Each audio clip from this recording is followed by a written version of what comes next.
Well, what up, and welcome into another edition of Stern Spotlight. Jack Stern here. I talked a lot about the NFL in my past couple of episodes. I dabbled into college football because there's been so much that's gone on over the past week or so, and we have a really exciting slate of games set to take place tomorrow, headlined by a contest between Ohio State and Penn State, a Big Ten showdown, and then later on we have Utah USC.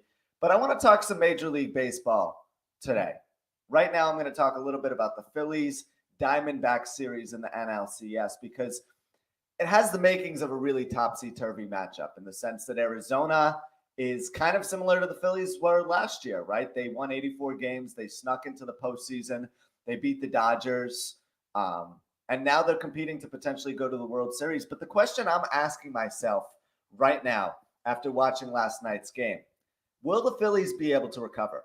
Because the Phillies are the type of team that's very reliant on their offense. They want to hit the ball out of the ballpark a lot. They're going to try and outscore you in every single game. And they were very successful in doing so throughout the postseason, right? They had two big wins over the Marlins. They won game 2 to clinch a berth to the NLDS, winning 7-1. And then they won game 2 of the NLCS 10-0, hit 3 home runs. Kyle Schwarber had 2 of them. And you said to yourself, there's no one that's going to be able to stop this Phillies team. They're really aggressive. They're doing well early in the count. They're making the pitcher pay for seemingly every single mistake. But last night, when you thought they were really going to put the nail in the coffin and step on Arizona's neck, if you will, they really didn't.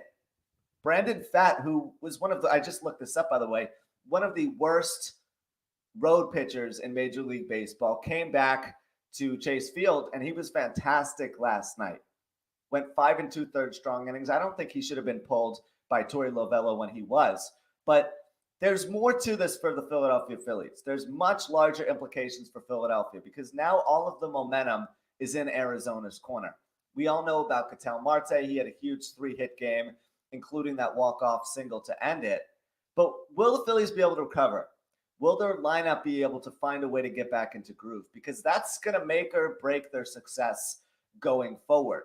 I think the problem with this Phillies lineup is they can get hot at the same time and they can score so many runs to the point where you really can't understand how they were missing balls in previous games, or they can all get collectively cold and you wonder what happened. I don't know if it's mental. I don't know if it's physical. I don't know if they have too many streaky hitters in their lineup. It does seem like that's kind of the case, especially at the top of the order with Kyle Schwarber and Bryce Harper, 2 guys who are very streaky, although Harper is a little bit more consistent. But if this Phillies team is not able to win tonight and they're not able to go up 3-1, then I start to have some concerns. Some people out there, by the way, are saying that adding Rhys Hoskins back into the Phillies lineup is somehow part of the potential solution to this issue. I don't think so. The reason I don't think so is because Rhys Hoskins is also that type of Jekyll and Hyde hitter at the plate.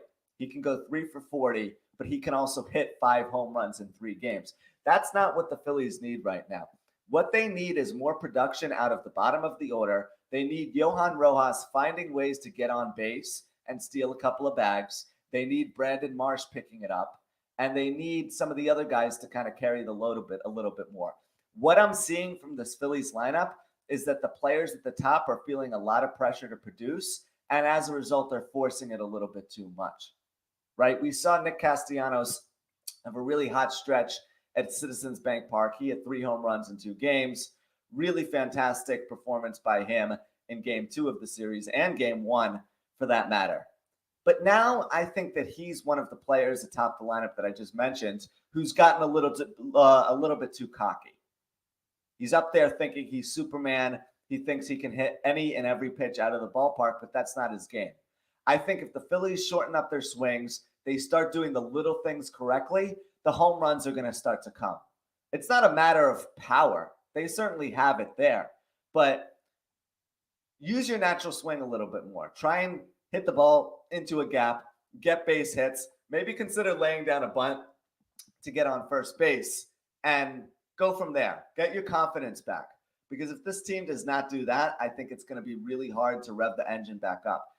This is partially due to fatigue in my mind as well, because while it's kind of a disadvantage that the Braves and Dodgers, as we've seen, given that they were eliminated and horrible at the plate, while it's kind of a disadvantage that they were not able to stay hot. They were not able to stay in rhythm, which is huge in Major League Baseball. We see it before and after the All-Star break a little bit. I think a disadvantage for the Phillies is they seem tired. They played 162 games.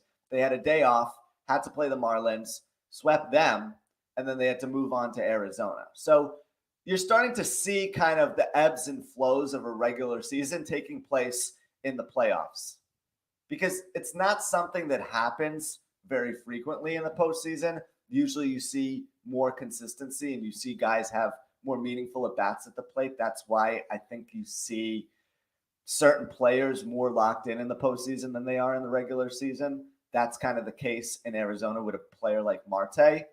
But the Phillies, they are one of those teams that over the course of a 10-day stretch can show all the good and all the bad. And when you consider that you have someone who's really struggling right now, and Alec Boehm hitting cleanup, which I'll get to in just a second, that's a big part of the problem, right? Because you have a cleanup hitter who's hitting into a lot of double plays, striking out, and is not making contact and putting the ball in play at the same rate he did during the regular season. Has he been bit by a couple of really bad calls? Yeah, I'm certainly willing to say so. It's not entirely his fault, but the approach there is not very good for him. He's not being as aggressive early in the count as he was during the regular season, and they're going to have to eventually consider moving him out of that slot, maybe moving Castellanos up. Then again, you want a little bit more balance. You don't want to just have all your great guys at the top of the order and then everyone else at the bottom stinks. To be fair, there's no real easy out aside from Rojas in the Phillies lineup right now. I think everyone's a professional hitter. They're going to put together decent at-bats for the most part, but they're just not really in cohesion right now. At least they weren't last night.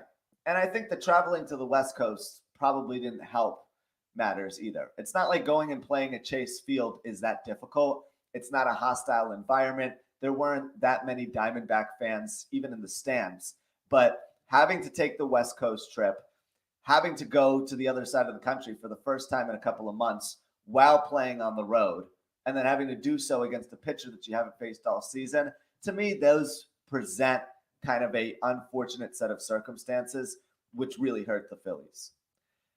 I do believe that they are going to win this series. I do want to be clear about that, because everyone listening right now might be saying, "Oh, well, can you? Why are you saying that they're cold? Why do you believe that they're not going to be able to get on the right track again?" I think that they're going to be able to score 5 to 7 runs, something like that. But I don't know if I'm necessarily confident that they're going to be putting up 10 again the rest of the postseason. And this is where their rotation and the bullpen is really starting to take a toll too, because those guys in the bullpen have been really taxed throughout the season. Christopher Sanchez starting game 4 tonight. Probably a good move putting him in there instead of throwing Zach Wheeler out on short rest. It's kind of analogous to what Arizona is doing. Obviously, they're giving Zach Gallen another day as well, because they want their ace to be really fresh and ready to go out there.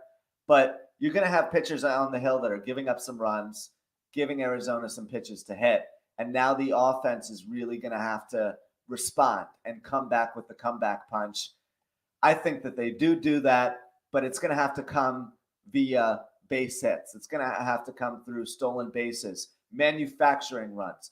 That to me is kind of the lost art with the Phillies. They realize that they can hit a lot of home runs when everything goes right, but then they become dependent on that type of an approach, and that doesn't necessarily work. You're not going to hit the ball 500 feet every single time you come up. Sometimes it's better to place it in the right spot and hit it 50 feet on a line instead. And I think that that's something that the Phillies are really going to need to do. Kevin Long, the hitting coach, is probably going to need to get in the cage with some of these players and tell them, look, you need to modify things a little bit, try and get on base, try and move runners along. Let's do some hit and runs. Let's try and do those types of things to score. And that's how we're going to ultimately win the series, because it's not going to be by hitting 5 home runs every single game. That's just impossible. The Phillies, once they accept that, once they modify how they're going about their business and really make some adjustments, that's when they're going to see the runs starting to come. That's when they're going to start to win ball games. And that's why I think that they're going to eventually figure things out and get to the World Series, because that capability is certainly there. they've won games throughout the regular season in so many different forms and fashions that it's impossible to believe that they're not going to be able to do that again in this year's postseason. That'll do it for this quick edition of Stern Spotlight.